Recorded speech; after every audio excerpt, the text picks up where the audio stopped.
बिस्मिल्लाहिर्रहमानिर्रहीम। अस्सलाम वालेकुम। मैं साजिद हुसैन हूं और आप मेरा वीलॉग देख रहे हैं। कल पीटीआई ने बिलाखिर इलेक्शन कैंपेन का आगाज कर दिया। ये इलेक्शन कैंपेन भी थी, इमरान खान साहब की कॉल भी थी कि 28 जनवरी को दोपहर 2 बजे अपनी रैलीज का एहतमाम करें। हर हलके में हर जगह से लोग निकलें और माशाअल्लाह अल्लाह ताला ने कामयाबी दी और ये लोग निकले। उम्मीदवार भी निकले, उनके साथ अवाम भी निकले।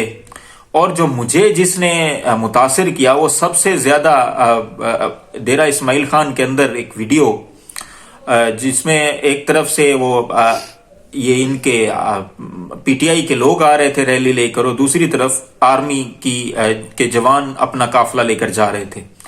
तो दोनों ने एक दूसरे को सैल्यूट किया, सलाम किया और बड़ा अच्छा जेस्चर मिला। क्योंकि 9 मई के बाद से लेके अब तक कुछ शरपसंद लोगों ने, कुछ झूठ मूठ के सहाफियों ने, मतलब कि सहाफी तो वो अच्छे थे लेकिन अब बेगैरती पे उतर आए हैं, बेशर्मी पे उतर आए हैं।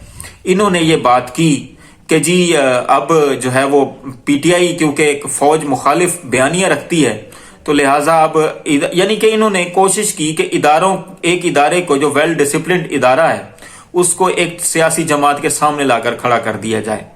कल बहरहाल इस चीज का ये नफी हुई कि फौज भी इमरान खान की है, क्योंकि इमरान खान साहब अक्सर अपनी तकारीर में कहते थे कि जी ये फौज भी हमारी है, ये मुल्क भी हमारा है, इसमें तो कोई शक नहीं। फौज का अवाम के साथ और अवाम का फौज के साथ एक रोमांस भी है। तो इस वजह से कल बड़ा अच्छा जेस्चर मिला, मुझे ये बड़ी पसंद आई चीज। अल्लाह ताला सबको खुश रखे। अब दूसरी तरफ आप देखें तो ये अब जिसपे मैंने आज बात भी करनी है कि अब ये अवाम किसके साथ है। ये तो सबको पता है कि अवाम किसके साथ है। अवाम इमरान खान के साथ है। कल जिस तरह लोग निकले वो अपनी मिसाल आप है। कोई लीडरशिप भी नहीं थी, बस वो उम्मीदवार थे जो उन्होंने जिनको टिकट्स जारी किए, लेकिन अवाम उनके साथ निकले और अवाम सिर्फ और सिर्फ इस बात पे निकले कि हम इमरान खान के वोटर्स हैं, इमरान खान के सपोर्टर्स हैं। इन्होंने इसलिए इमरान खान के बिठाए उम्मीदवार को सपोर्ट किया। 8 फरवरी को भी इंशाअल्लाह ताला इसी तरह ही लोग निकलेंगे। अवाम नवाज शरीफ के पास नहीं आ रहे, ऐसा क्यों है? नवाज शरीफ ने और नून लीग ने और पीटीआई ने बेसिकली अपना मैनिफेस्टो मंशूर भी जारी कर दिया है। जो नवाज शरीफ का मंशूर है उसमें और नवाज शरीफ की जाती जो तकरीर वो करते हैं, जो मतलब करंटली अभी इन्होंने कुछ जलसे में की, सरगोदा के अंदर, ये सियालकोट के अंदर तकरीर की। अब सियालकोट के अंदर तकरीर करते हुए इन्होंने ये कहा कि हम मोटरवे दोबारा बनाएंगे। अब ये बात गौरतलब है कि इन्होंने ये जो दोबारा का लफ्ज है ये क्यों यूज किया। अब मोटरवे भी बनी हुई थी, वहां पे एयरपोर्ट भी बना हुआ था। इनके साथ मसला ये हुआ कि अब ये कहूं तो क्या कहूं, इनका ख्याल इनका ये था, अब इसलिए इन्होंने मोटरवे दोबारा का लफ्ज यूज कर दिया। दूसरी तरफ वो कहते हैं हम पाकिस्तान के अंदर, जनाब मैनिफेस्टो में उन्होंने कहा कि तरक्की लाएंगे, 40 अरब डॉलर का इन्होंने कहा कि जी हम ये करेंगे, हम इंपोर्ट एक्सपोर्ट करेंगे और इस तरह की बातें उन्होंने की।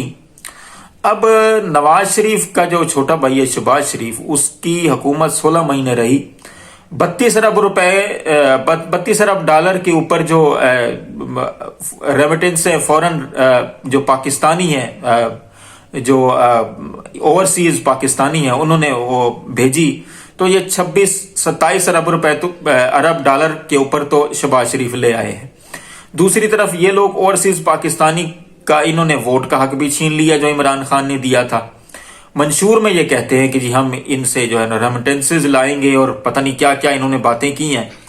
और दूसरी तरफ अगर आप देखें तो इन्हीं ओवरसीज पाकिस्तानियों के लिए ख्वाजा आसिफ अपनी तकरीर में क्या कहते थे। ख्वाजा आसिफ ये कहते थे कि ये अपने वालिदैन को दफनाने के लिए आते हैं, यानी कि उनके लिए कोई अच्छे वर्ड्स इन्होंने यूज नहीं किए। एक तरफ से तो आप कहते हैं कि हम इनके साथ बड़ा अच्छा करेंगे, इन रेमिटेंसेस लाएंगे और पाकिस्तान को मजबूत करेंगे। दूसरी तरफ जो पाकिस्तान के मजबूत करने वाले लोग हैं, जिन्होंने पाकिस्तान को मजबूत करना, उनके बारे में आप की इस तरह की रवैये है।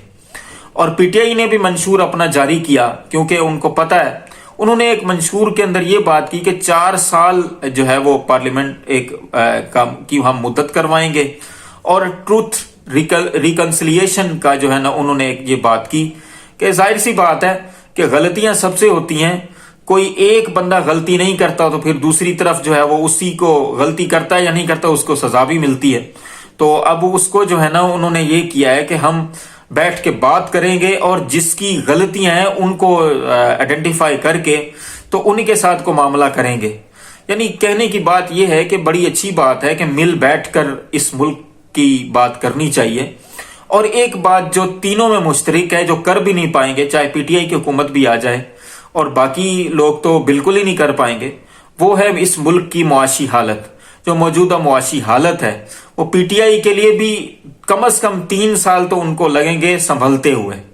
اگر پی ٹی آئی کی حکومت آ جاتی ہے، جو کہ امید ہے کہ آ جائے گی انشاءاللہ تعالی، 3 سال جس طرح کا شہباز شریف نے اور ان کے حواریوں نے اس ملک کا حال کر دیا ہے معاشی، ان کو 3 سال تو کم از کم لگیں گے سنبھلتے ہوئے. بعد میں دیکھتے ہیں کیا ہوتا ہے. بہرحال کوئی بھی بندہ، کوئی بھی شخص اگر کوئی حکومت بنانے کی اس میں آ رہا ہے تو اس کو یہ تو بات اس کی تو پوری نہیں ہو سکتی فی الفور کہ جی اب پیپلز پارٹی کہہ رہی ہے کہ ہم 300 یونٹ فری دیں گے، نون لیگ کہتی ہے ہم 200 یونٹ فری دیں گے. اب یونٹ فری کیا انہوں نے دینے؟ جب یہ ان کی اکٹھی حکومت تھی انہوں نے تب یونٹ فری دیے. ہاں اگر یہ اس وقت جب عمران خان نے 3 اپریل 2022 کو کہا تھا کہ ہم الیکشن میں چلے جاتے ہیں، غیر کی سازش کو قبول نہ کریں، اس وقت یہ چانس تھے کہ عمران خان کی مقبولیت کیونکہ اتنی نہیں تھی تو ان سب نے حکومت میں آ جانا تھا اور اچھے نمبر سے آ جانا تھا. لیکن یہ آ گئے تھے حکومت میں تو یہ کرتے کہ کم از کم عوام کے لیے کچھ نہ کچھ کرتے، عوام کے لیے کچھ بہتری لاتے. عوام کے لیے تو انہوں نے ایک کام بھی نہیں کیا جو ان 16 مہینوں میں ہونا چاہیے تھا. مہنگائی کے نام پر، مہنگائی کو کم کرنے کے نام پر یہ لائے، صحافی بھی لائے ان کو اور بڑے لوگ جو مقتدر حلقے ہیں یہ بھی لائے، لیکن انہوں نے 1% بھی مہنگائی کم کرنے کی بجائے آج مہنگائی 44% ہے، جو عمران خان کے دور میں 12 سے 13% تھی. ڈالر کا حال آپ دیکھ رہے ہیں، پہلے اسحاق ڈار نے اس کو مصنوعی طور پر کنٹرول کیا، پھر 350 تک ڈالر جانا تھا، اب 280 285 اس طرح کے معاملات میں چل رہا ہے. بجلی کا یونٹ جو 15-16 روپے تھا اب یہ 60-70 روپے کے اوپر پہنچا ہوا ہے. بجلی کے بل سے لوگوں کی جو ہے نا وہ معیشت ڈاؤن ہو گئی، لوگوں کی کمریں ٹوٹ گئی ہیں بجلی کے بل سے.